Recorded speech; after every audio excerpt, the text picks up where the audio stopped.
Hello everyone, welcome back to our channel rise for excellence. आज के इस video में हम एंटीबायोटिक्स एंड वैक्सीन के बारे में बात करने वाले हैं। अगर आपने प्रीवियस वीडियोस नहीं देखे हैं तो पहले आप उनको जाके देखें, बिकॉज हम टॉपिक वाइज जो है वो आपके एग्जाम के लिए कवर कर रहे हैं। तो चलिए आज का वीडियो शुरू करते हैं, एंटीबायोटिक्स एंड वैक्सीन।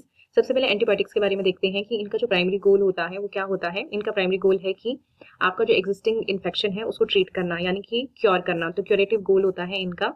आप जो है डिजीज से पहले ही डिजीज जो है वो आपको हो चुका है और अब आपको जो है क्योर करने का काम जो है एंटीबायोटिक करती है।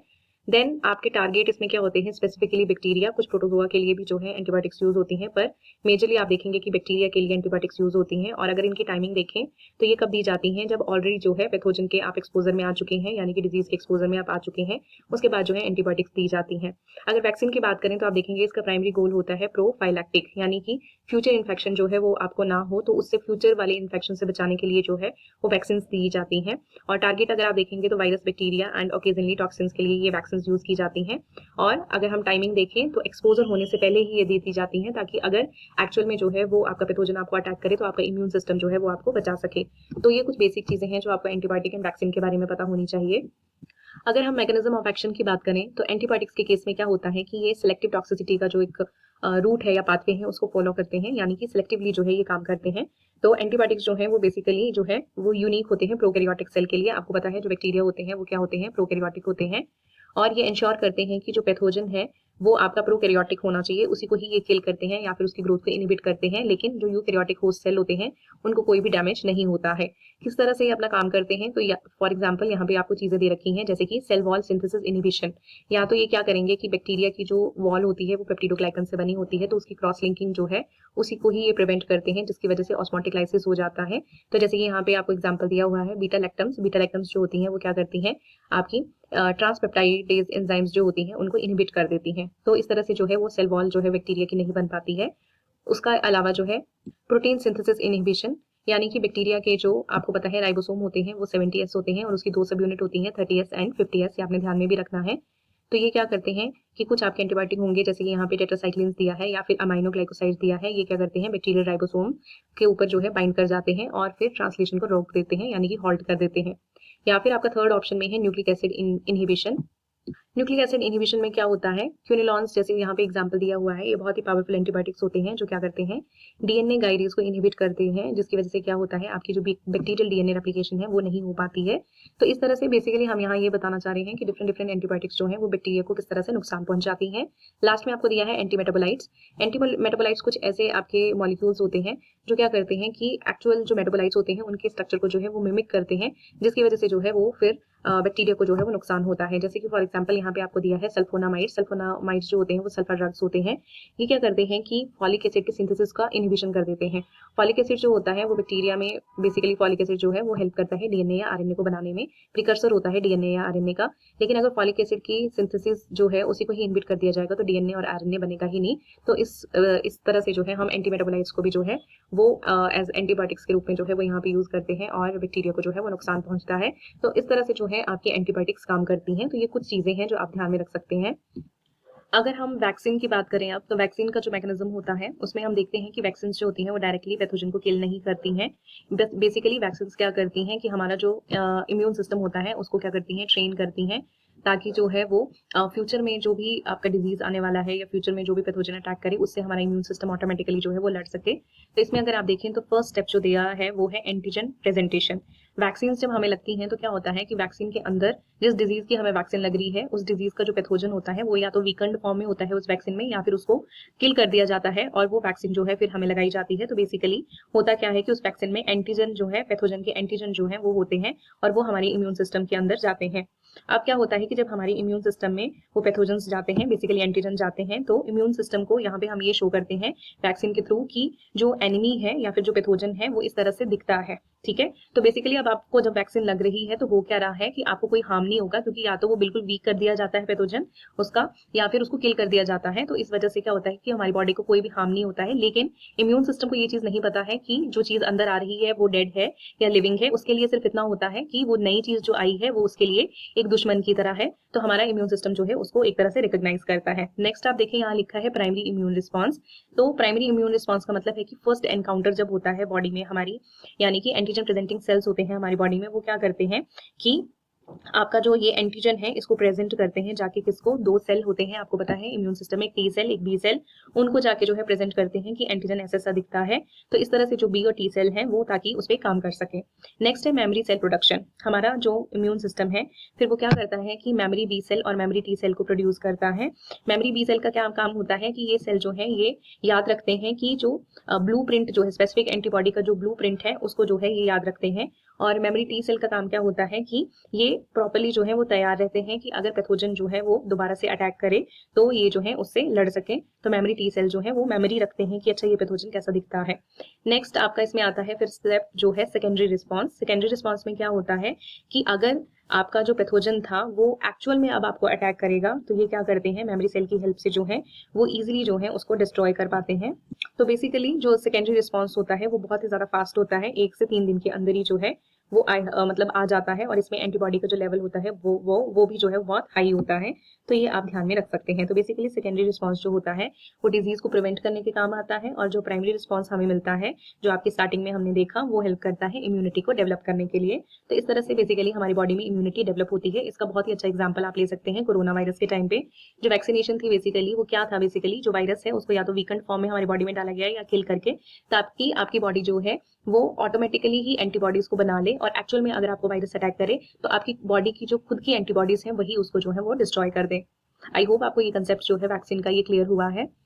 नेक्स्ट इज बायोलॉजिकल स्कोप या फिर स्पेसिफिसिटी। अगर हम बायोलॉजिकल स्कोप एंड स्पेसिफिसिटी की बात करें तो एंटीबायोटिक्स में आप देखेंगे कि ये ब्रॉड स्पेक्ट्रम में भी काम करती है और नैरो स्पेक्ट्रम में भी। ब्रॉड स्पेक्ट्रम का मतलब होता है कि सभी बैक्टीरिया के अगेंस्ट जो है वाइड रेंज पे जो है वो आपको ये काम करते हुए देखने को मिलेंगी, जैसे कि जो भी ग्राम पॉजिटिव है ग्राम नेगेटिव बैक्टीरिया है उन सब पे ये काम करेंगी।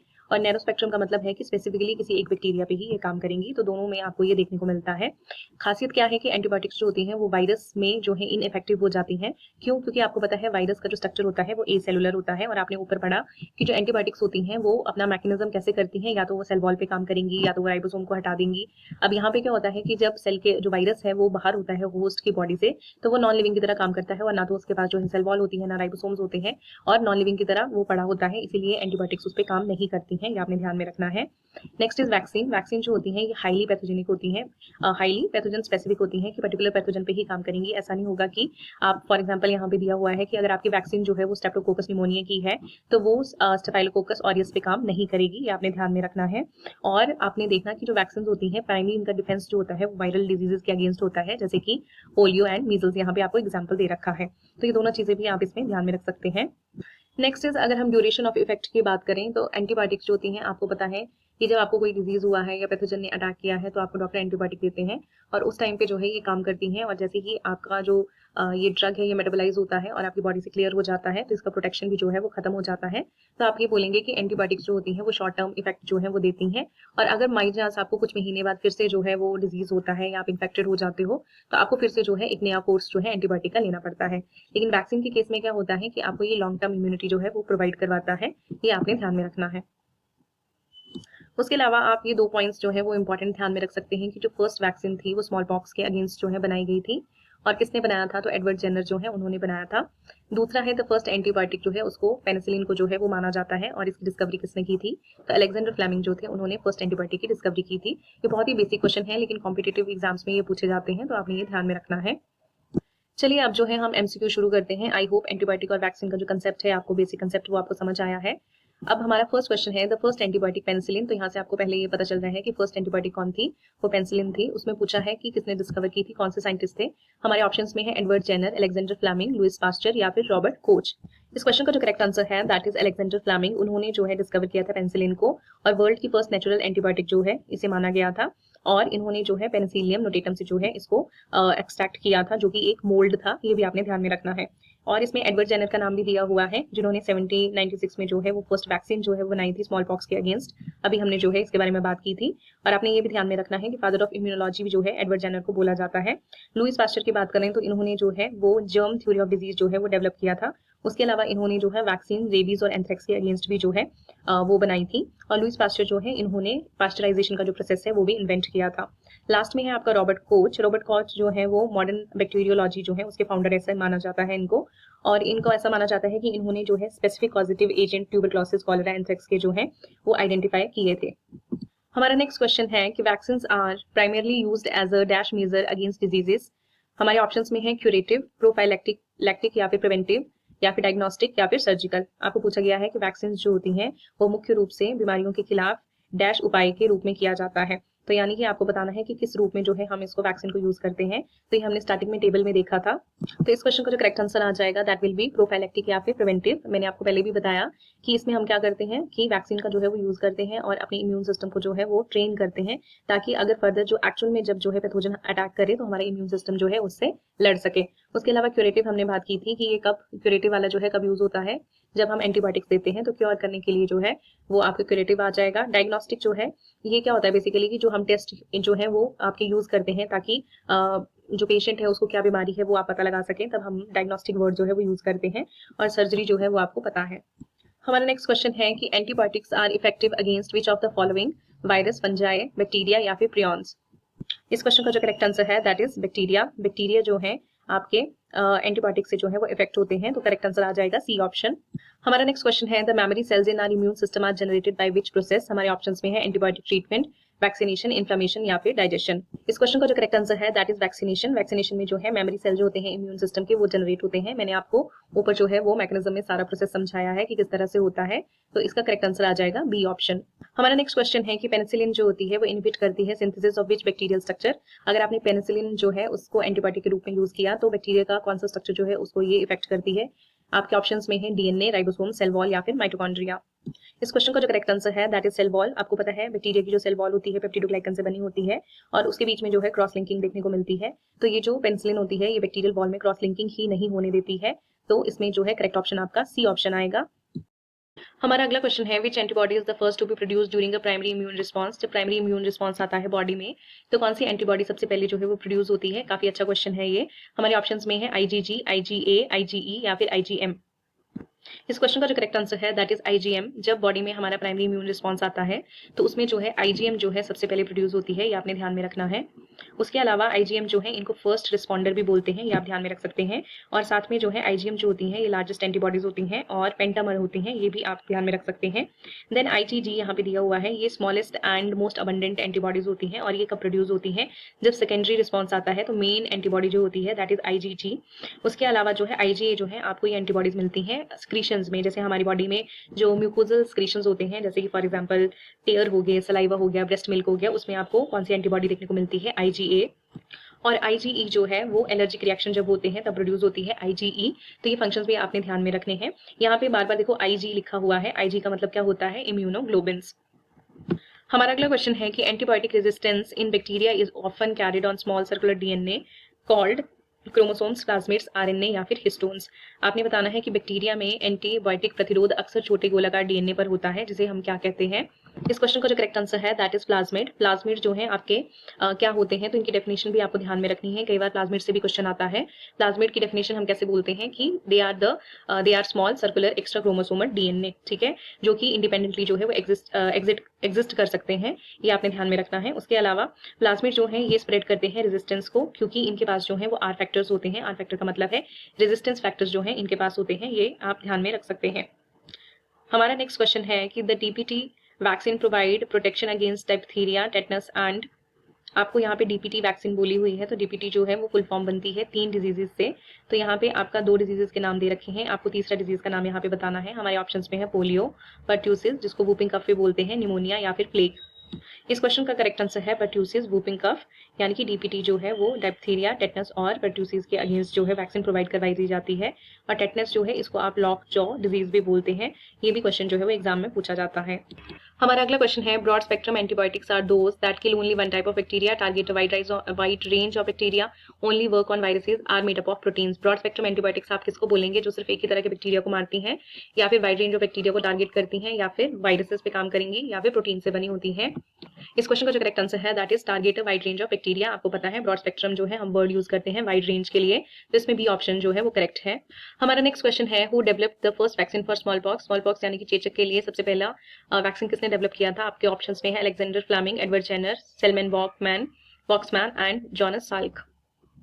इस क्वेश्चन का जो करेक्ट आंसर है दैट इज एडवर्ड जेनर। हमने पहले भी बात की है कि फर्स्ट वैक्सीन जो है इन्होंने ही बनाई थी और किसके अगेंस्ट बनाई थी, स्मॉल पॉक्स के अगेंस्ट 1796 में, और इनको फादर ऑफ इम्यूनोलॉजी भी बोलते हैं। अलेक्जेंडर फ्लेमिंग जो है उन्होंने 1928 में सबसे पहली जो है एंटीबायोटिक बनाई थी जिसका नाम था पेनिसिलिन। देन आपका है सेलमैन वॉक्समैन जिन्होंने जो है सेप्टोमाइसिन जो आपकी एंटीबायोटिक है उसको डिस्कवर किया था, और ये सबसे पहली ऐसी एंटीबायोटिक थी जो कि ट्यूबरक्लोसिस के ट्रीटमेंट में जो है वो इफेक्टिव थी। उसके अलावा एंटीबायोटिक जो टर्म है वो भी जो है इन्होंने ही दी थी। लास्ट में है आपका जॉन साल्क। इनसे क्वेश्चन आता है बार बार क्योंकि इन्होंने जो है फर्स्ट सक्सेसफुल पोलियो वैक्सीन जो है वो इन्होंने ही बनाई थी, तो ये आपने ध्यान में रखना है। हमारा अगला क्वेश्चन है कि which mechanism is used by tetracycline to inhibit bacterial growth. Bacterial growth को इनहिबिट करने के लिए जो टेट्रासाइक्लिन आपकी एंटीबायोटिक है वो कौन सा मेथड जो है मैकेनिज्म जो है यूज करती है। हमारे ऑप्शंस में है cell wall lysis, binding to 30S ribosomal unit, DNA gyrase inhibition या फिर एंटी मेटाबोलाइट एक्टिविटी। इनमें से कौन सा मेथड जो है वो टेट्रासाइक्लिन यूज करती है। इस क्वेश्चन का जो करेक्ट आंसर है that is B, binding to 30S ribosomal unit. Tetracyclines जो है वो 30S यूनिट जो है राइबोसोम की उस पर बाइंड कर जाती हैं और फिर क्या करती हैं, जो ट्रांसलेशन का प्रोसेस होता है उसमें इंटरफेयर करती हैं। तो ये आपने ध्यान में रखना है कि बी ऑप्शन जो है वो इसमें करेक्ट है। उसके अलावा सेल वॉल लाइसिस में जो है आपको पता है पेनिसिलिन जो है वो हेल्प करती है, और 50S यहाँ पे 30S लिखा है तो उसमें टेट्रासाइक्लिन हेल्प करती है। अगर 50S सब यूनिट की बात करेंगे तो उसमें रिथ्रोमाइसिन या फिर क्लोरमफेनिकोल जो एंटीबायोटिक्स हैं वो हेल्प करती हैं। डीएनए गाइडेज इनहिबिशन जो है क्यूनोलॉन्स करते हैं, और एंटा मेटाबोलाइट जो है वो आपको मैंने बताया था जैसे कि सल्फर ड्रग्स हैं वो करते हैं ताकि डीएनए आरएनए जो है उसमें फॉलिक एसिड की जो फॉर्मेशन है वो ना हो सके। तो यहाँ पे बी ऑप्शन जो है दैट इज करेक्ट। हमारा अगला क्वेश्चन है a toxoid vaccine is used for which of the following. हमारे ऑप्शंस में है स्मॉल पॉक्स, टेटनस, मीजल्स या फिर हेपेटाइटिस बी। टॉक्सॉइड वैक्सीन जो है वो किसके लिए यहाँ पे यूज होती है। इस क्वेश्चन का जो करेक्ट आंसर है दैट इज टेटनस। टेटनस के लिए जो है टॉक्सॉइड वैक्सीन यूज होती है। उसके अलावा डायपथीरिया जो है यहाँ पे ऑप्शन में नहीं है, उसके लिए भी होती है। बेसिकली इसमें होता क्या है कि आपके जो कुछ बैक्टीरिया होते हैं वो टॉक्सिन्स प्रोड्यूस करते हैं और उससे जो है बीमारी कॉज होती है। तो साइंटिस्ट क्या करते हैं कि इस टॉक्सिन को जो है वो इनएक्टिवेट कर देते हैं और फिर आपकी बॉडी में इसको डाला जाता है। तो आपकी बॉडी में इसका कोई हार्म नहीं होता है, लेकिन इम्यून सिस्टम जो होता है आपका वो एक्टिवेट हो जाता है और उसकी वजह से आपकी बॉडी में एंटीबॉडीज जो है वो बनने लगती हैं, और बाद में जब एक्चुअल में अगर वो टॉक्सिन दोबारा जो है अटैक करती हैं आपको तो आपकी बॉडी जो है वो उससे लड़ सकती है। तो ये आपने इसमें ध्यान में रखना है। अगर हम स्मॉल पॉक्स और मीजल्स की बात करें तो इसमें जो हम वैक्सीन यूज करते हैं वो लाइव एट्यूनेटेड होती है, और हेपेटाइटिस बी में जो है वो जो हम वैक्सीन यूज करते हैं तो उसमें जो वैक्सीन का टाइप होता है वो होता है सब यूनिट या रिकॉम्बिनेंट, यानी कि हम वायरस का कुछ ही पीस जो है वो वैक्सीन बनाने में यूज करते हैं। हमारा जो नेक्स्ट क्वेश्चन है उसमें पूछा गया है which of these is a bactericidal antibiotic. इसमें आपको ऑप्शन में है एरिथ्रोमाइसिन, टेट्रासाइक्लिन, पेनिसिलिन या फिर क्लोरम फेनिकोल। आपको पूछा गया है कि इसमें से जीवाणुनाशक कौन सी एंटीबायोटिक है। इस क्वेश्चन का जो करेक्ट आंसर है दैट इज पेनिसिलिन। पेनिसिलिन जो है बैक्टीरिसाइडल एंटीबायोटिक है। आपको इस कंसेप्ट को जो है वो ध्यान से समझना है कि जब हम एंटीबायोटिक्स के बारे में पढ़ते हैं तो इनको क्लासिफाई किया जाता है दो ग्रुप्स में, और दो ग्रुप्स में किस तरह से आप डिवाइड करते हैं कि किस तरह से ये बैक्टीरिया को अफेक्ट करते हैं। तो आपके दो ग्रुप्स होते हैं, एक है यहाँ पे दिया हुआ जो कि है आपका बैक्टीरिसाइडल और दूसरा होता है बैक्टीरियोस्टैटिक। तो आपका जो बैक्टीरिसाइडल वाला ग्रुप होता है इसमें क्या होता है कि एंटीबायोटिक बैक्टीरिया को डायरेक्टली किल कर देती है, और इसमें एग्जाम्पल आता है जैसे कि आपका पेनिसिलिन का या फिर सिफेलोस्पोरिन्स का। और जो आपके बैक्टीरिया स्टैटिक वाले होते हैं इसमें क्या होता है, बैक्टीरियोस्टैटिक में एंटीबायोटिक को ये डायरेक्टली किल नहीं करते हैं लेकिन इनकी ग्रोथ और रिप्रोडक्शन को इनहिबिट कर देते हैं, जिसकी वजह से बैक्टीरिया जो है इंस्टेंटली तो नहीं किल होता है लेकिन धीरे धीरे जो है उसका इम्यून सिस्टम जो है वो खराब होने लगता है और धीरे धीरे जो है वो मरता है। तो ये आप ध्यान में रख सकते हैं। तो इसमें आपकी जो बाकी की जितनी भी यहाँ पे एंटीबायोटिक्स लिखी हुई है जैसे कि रिथ्रोमाइसिन, टेट्रासाइक्लिन, क्लोरमफेनिकोल, ये सारी की सारी जो है ये है आपकी बैक्टीरियोस्टैटिक। तो दोनों ही चीजें आपने याद रखनी है। हमारा नेक्स्ट क्वेश्चन है the oral polio vaccine is an example of killed vaccine, live attenuated vaccine, subunit vaccine या फिर कॉन्जुगेट वैक्सीन। आपको बताना है कि ओरल पोलियो वैक्सीन जो है वो किसका एग्जांपल है। इस क्वेश्चन का जो करेक्ट आंसर है that is live attenuated vaccine. Oral polio vaccine जो है लाइव एट्यूनेटेड वैक्सीन है। इसका मतलब क्या होता है कि आपका जो वायरस, जो वैक्सीन में जो वायरस हमारी बॉडी में इंजेक्ट किया जाता है वो लाइव होता है, यानी कि मरा नहीं होता है लेकिन उसको वीक करके जो है बॉडी में डाला जाता है और उससे जो है लॉन्ग टर्म इम्यूनिटी जो है वो हमें मिलती है। किल्ड वैक्सीन जो है इसमें क्या होगा कि वायरस जो है वो डेड होता है, उसको इंजेक्ट किया जाता है, जैसे कि फॉर एग्जाम्पल आपका साल्क वैक्सीन है वो किल्ड वैक्सीन का टाइप है। Then subunit vaccine, subunit vaccine में हम क्या करते हैं कि स्पेसिफिक पीस जो है उसी को ही हम लेते हैं, और इसमें एग्जांपल आपका आता है हेपेटाइटिस बी का। लास्ट है आपका कॉन्जुगेट वैक्सीन। कॉन्जुगेट वैक्सीन जो होती है ये वो वैक्सीन है, कॉन्जुगेट वैक्सीन वो वैक्सीन होती हैं जो कि यूज की जाती है उन बैक्टीरिया के लिए जिनके पास जो है स्लिपरी शुगर कोटिंग होती है, यानी कि जो उनकी कोटिंग होती है वो पॉलीसेकेराइड की बनी होती है और स्लिपरी होती है। तो ये जो आपकी वैक्सीन होती हैं ये क्या करती हैं, शुगर को प्रोटीन के साथ जो है वो लिंक करने में हेल्प करती हैं ताकि जो इम्यून सिस्टम है वो उसको रिकॉग्नाइज कर सके। तो ये आपने याद रखना है कॉन्जुगेट वैक्सीन के बारे में। हमारा नेक्स्ट क्वेश्चन है कि which enzyme is inhibited by fluoroquinolones like ciprofloxacin. Ciprofloxacin जो है वो फ्लोरोक्विनोलॉन्स है, उनसे कौन सी एंजाइम जो है इनहिबिट होती है। आपको ऑप्शन में दिया गया है DNA polymerase, DNA gyrase, RNA polymerase या फिर बीटा लैक्टोमेज। इस क्वेश्चन का जो करेक्ट आंसर है that is DNA gyrase. DNA gyrase enzyme जो है उसको ये इनहिबिट करता है। डीएनए गाइरेज जो है वो करती क्या है, बेसिकली डीएनए को कट करती है, रोटेट करती है ताकि उसका टेंशन जो है वो रिलीव किया जा सके और साथ में फिर उसको रिसील करती है। लेकिन जब आपका ये जो आपका फ्लोरोक्विनोलॉन्स है ये आ जाते हैं तो ये क्या करते हैं, बेसिकली डीएनए स्ट्रैंड्स को जो है वो रीसीलिंग नहीं होने देते हैं उनकी, जिसकी वजह से जो डीएनए फ्रेगमेंट्स हैं वो ब्रोकन ही रह जाते हैं और फिर डीएनए रेप्लिकेशन जो है वो फर्दर नहीं हो पाती है और बैक्टीरिया मर जाता है। तो ये प्रोसेस जो है आपका यहाँ पे फॉलो होता है। उसके अलावा यहाँ पे आपको डीएनए पॉलीमरेज दिया है, तो डीएनए पॉलीमरेज एंजाइम जो होती है वो क्या करती है, आपका न्यू डीएनए स्ट्रैंड बिल्ड करती है बाय एडिंग न्यूक्लियोटाइड्स। देन आपका यहाँ पे एक एंजाइम दिया है बीटा लैक्टमेज। बीटा लैक्टमेज जो है ये बेसिकली जो है वो बैक्टीरिया रिलीज करते हैं, ये आपने ध्यान में रखना है ताकि पेनिसिलिन को जो है वो डिस्ट्रॉय कर सके। तो ये उल्टा है यहाँ पे, ये आप ध्यान में रख सकते हैं। हमारा नेक्स्ट क्वेश्चन है passive immunity can be achieved by injecting antigens, antibody, antiserum, antibiotics या फिर वैक्सीन। जो पैसिव इम्यूनिटी है वो आपको कैसे मिलेगी, या तो एंटीजन को इंजेक्ट किया जाए या फिर एंटीबॉडीज या एंटीसीरम को या फिर एंटीबायोटिक्स को या फिर वैक्सीन को। इस क्वेश्चन का जो करेक्ट आंसर है दैट इज एंटीबॉडीज या फिर एंटीसीरम। आप देखिए यहाँ पे कि पैसिव इम्यूनिटी के बारे में पूछा गया है। तो पैसिव इम्यूनिटी जो है ये क्या होती है कि जब आपको रेडीमेड एंटीबॉडीज जो है वो बाहर से दी जाती हैं और इसका जो इफेक्ट होता है वो इंस्टेंट इफेक्ट होता है, लेकिन कुछ ही वीक या महीनों के लिए होता है, तब आप इसको पैसिव इम्यूनिटी बोलते हैं। तो यहाँ पे एंटीबॉडीज जब दी जाएंगी तो आपको पता है कि वो इंस्टेंट रिलीफ आपको देती हैं और रेडीमेड एंटीबॉडीज उनके अंदर होती हैं। तो यहाँ पे बी ऑप्शन जो है वो करेक्ट हो जाएगा, यानी कि रेडीमेड एंटीबॉडीज जब हमारी को दी जाती हैं तो पैसिव इम्यूनिटी जो है वो हमें मिलती है। उसके अलावा जो है यहाँ पे एंटीबायोटिक्स और वैक्सीन भी जो है वो दे रखा है, जिसके बारे में हम पहले ही डिस्कस कर चुके हैं। साथ में एक्टिव इम्यूनिटी के बारे में पता होना चाहिए आपको कि एक्टिव इम्यूनिटी जो है वो आपकी बॉडी जब खुद एंटीबॉडीज को प्रोड्यूस करती है तब आपके पास जो है वो एक्टिव इम्यूनिटी जो है वो आती है। और ये कब होता है, जब वैक्सीन जो है या एंटीजेंस यूज किए जाते हैं ताकि बॉडी का इम्यून सिस्टम एक्टिवेट हो जाए और खुद जो है वो एंटीबॉडी प्रोड्यूस करे। और इस एक्टिव इम्यूनिटी में जो है वो इफेक्ट जो है वो बहुत ही ज्यादा लॉन्ग लास्टिंग होता है, ये भी आप ध्यान में रख सकते हैं। हमारा नेक्स्ट क्वेश्चन है which antibiotic is known as the last resort for MRSA infections. हमारे ऑप्शंस में है अमोक्सिलिन, दूसरा है आपका वैंकोमाइसिन, तीसरा है streptomycin and fourth is ampicillin. इसमें से कौन सा जो है उसको आप लास्ट रिजॉर्ट जो है बोलते हैं फॉर MRSA इन्फेक्शन। इस क्वेश्चन का जो करेक्ट आंसर है दैट इज वैंकोमाइसिन। वैंकोमाइसिन को जो है वो आप लास्ट रिजॉर्ट बोलते हैं फॉर MRSA इन्फेक्शन। सबसे पहले तो आपको ये पता होना चाहिए कि MRSA इन्फेक्शन होते क्या है।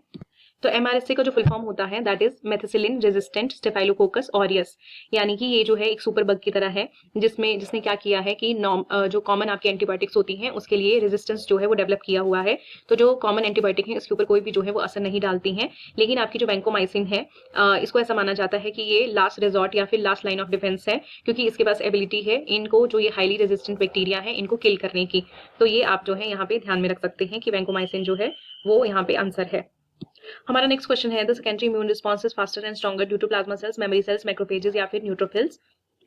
हम लोगों ने जो है सेकेंडरी इम्यून रिस्पॉन्स के बारे में देखा था कि ये फास्टर होता है और स्ट्रॉन्गर होता है, तो किसकी वजह से जो है ये आता है।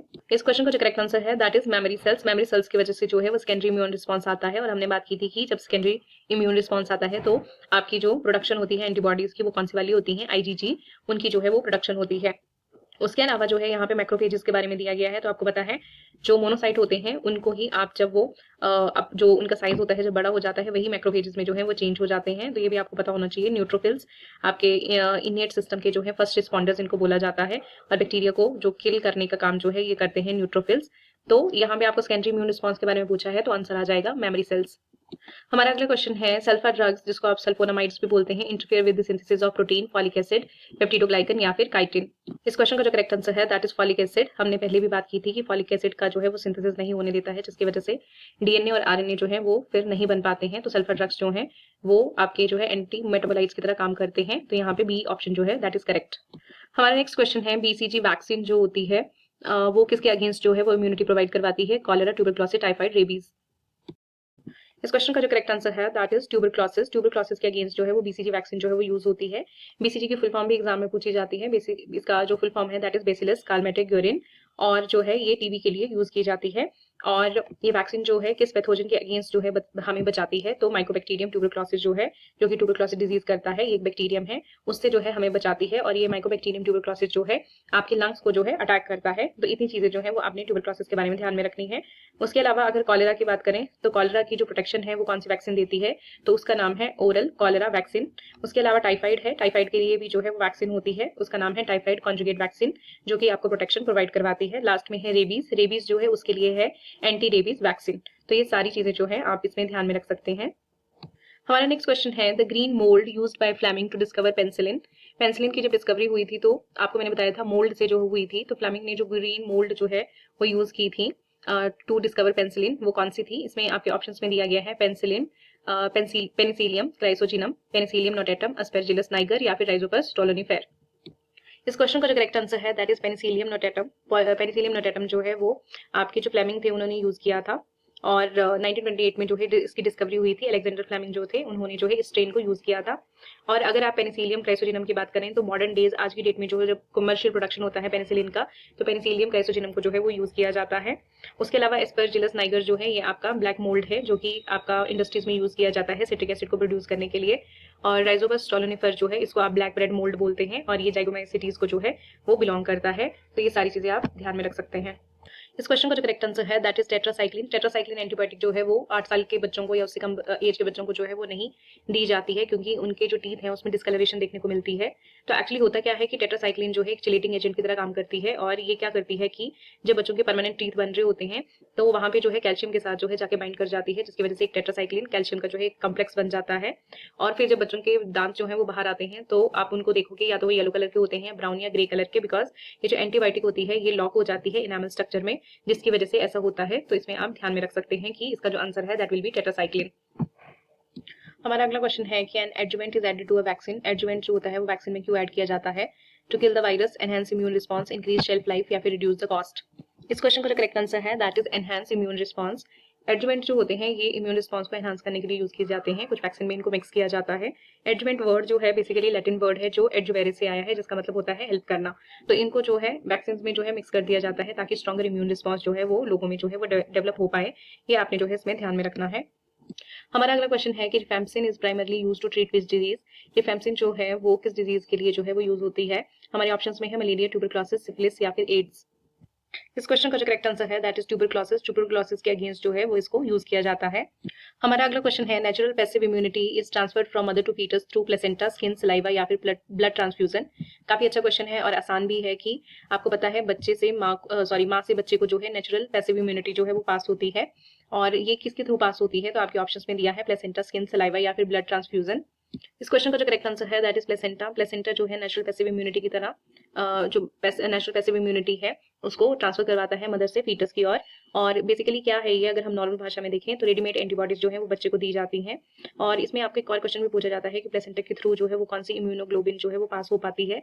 तो वो है आपकी जी। आईजीजी सिर्फ एक ऐसी इम्यूनोग्लोबिन है जो प्लेसेंटा बैरियर को क्रॉस कर पाती है। तो ये भी आपने ध्यान में रखना है, ये क्वेश्चन जो है वो एग्जाम में पूछा जाता है। उसके अलावा आपको एक और क्वेश्चन पूछा जाता है कि जो कोलोस्ट्रम होता है, कोलेस्ट्रम जो होता है जिसको फर्स्ट येलोइश मिल्क बोलते हैं बच्चे के पैदा होने के बाद, उसमें जो है वो कौन सी एंटीबॉडीज पाई जाती हैं? तो आईजीए एंटीबॉडी जो है वो उसमें पाई जाती है। ये भी एग्जाम में काफी बार जो है वो क्वेश्चन पूछा गया है। हमारा जो है आज का लास्ट क्वेश्चन है that is opsonisation helps the immune system by killing bacteria directly, coating pathogens for phagocytosis, neutralising toxins या फिर प्रोड्यूसिंग फीवर। आपको पूछा गया है कि ऑप्सोनाइजेशन जो है वो इम्यून सिस्टम को कैसे हेल्प करता है। इस क्वेश्चन का जो करेक्ट आंसर है that is coating pathogens for phagocytosis. ये ऑप्सोनाइजेशन का जो प्रोसेस है इसमें क्या होता है कि पैथोजेंस जो होते हैं उनको कोटिंग कर दी जाती है ताकि फेगोसाइटोसिस हो सके। बेसिकली अगर मैं आपको इस प्रोसेस के बारे में बताऊं तो ऑप्सोनाइजेशन जो है एक ऐसा प्रोसेस है जिसमें आप क्या करते हैं, जो बैक्टीरियम होते हैं, कुछ बैक्टीरियम ऐसे होते हैं जिनको फेगोसाइट्स जो है वो खाना तो चाहते हैं लेकिन वो उनको पकड़ नहीं पाते हैं क्योंकि बैक्टीरिया का जो सरफेस होता है वो बहुत ही ज्यादा स्लिपरी होता है, या फिर आप बोल सकते हैं स्मूथ होता है। तो आपके जो फेगोसाइट होते हैं जैसे कि मैक्रोफेजेस हैं या न्यूट्रोफिल्स हैं, ये इन बैक्टीरिया को होल्ड नहीं कर पाते हैं। तो आपका सिस्टम क्या करता है कि कुछ स्पेशल प्रोटीन्स को भेजता है जिनको ऑप्सोनिन्स बोलते हैं। ऑप्सोनिन्स में आपकी आईजीजी एंटीबॉडीज हो सकती हैं या कोई और प्रोटीन्स भी हो सकते हैं जो कि कॉम्प्लीमेंट सिस्टम से आते हैं, और ये प्रोटीन्स क्या करते हैं, ये बैक्टीरिया के सरफेस पे जाके लग जाते हैं। अब जो ये फेगोसाइट्स होते हैं जैसे कि आपके न्यूट्रोफिल्स या मैक्रोफेजेस हैं, इनके पास स्पेशल रिसेप्टर्स होते हैं इन प्रोटीन्स के लिए। तो आप इमेजिन करो कि एक साइड में बैक्टीरिया है जिसके ऊपर जो है प्रोटीन्स लग चुके हैं, और दूसरी साइड में जो है वो आपका अब क्या है, फेगोसाइट है जिसके पास रिसेप्टर्स हैं। ये क्या करते हैं, जाके आपके ऑप्सोनिन से जुड़ जाते हैं, और ऑप्सोनिन से जैसे ही जुड़ेंगे तो ये बैक्टीरिया को जो है वो टाइटली होल्ड कर पाते हैं ताकि फेगोसाइटोसिस का जो है प्रोसेस इजिली हो सके। तो इस तरह से जो है ये प्रोसेस होता है ऑप्सोनाइजेशन का। तो बेसिकली आप पैथोजन को कोट करते हैं किसकी हेल्प से, प्रोटीन की हेल्प से, ताकि फेगोसाइटोसिस जो है वो हो सके। तो आज की वीडियो में हमने बहुत सारे क्वेश्चन और कंसेप्ट जो है वो क्लियर किए हैं। अगर आपको ये वीडियो हेल्पफुल लग रहे हैं, आपके कंसेप्ट क्लियर हो रहे हैं, तो आप अपने फ्रेंड्स के साथ जरूर शेयर करें और कमेंट बॉक्स में जरूर लिखकर बताएं कि आपको कंसेप्ट जो है वो अच्छे से समझ आ रहे हैं या नहीं आ रहे हैं। Thank you so much.